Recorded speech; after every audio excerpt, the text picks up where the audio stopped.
হবে, অনেক দেরি হয়ে যাচ্ছে তো, চলো যাই। হ্যাঁ জলদি তো যাবা, কিন্তু এত তাড়াহুড়ো করে কোথায় যাচ্ছ তোমরা?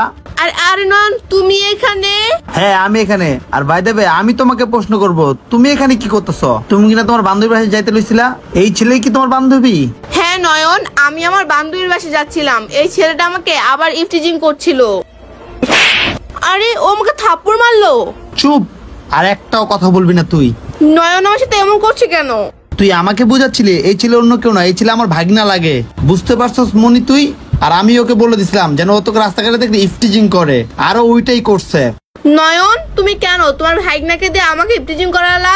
তুই জানিস তোকে আমি অনেকদিন ধরে সন্দেহ করতেছিলাম, তুই কিনা 2 দিন পর পর তোর বান্ধবীর বাসার কথা বলে ঘর থেকে চলে যাস, 1 রাত ঘরে আসিস না, 2 রাত ঘরে আসিস না। আর এইটাই পরীক্ষা করার জন্য সত্যি না মিথ্যে, এই জন্যই ভাগিনাকে বলছিলাম এখানে দাঁড়ায় যেন সে তোকে ইফটিজিং করে। আর বাই দ্য ওয়ে তুই কখনো তোর বান্ধবীর বাসায় যাইতি না, তুই তো ছেলেদের সাথে পরকে করতি টাকার জন্য, তাই না? প্লিজ নয়ন মাফ করে দাও, আসলে আমি টাকার লোভে পড়ে এসব পাপ কাজ করি।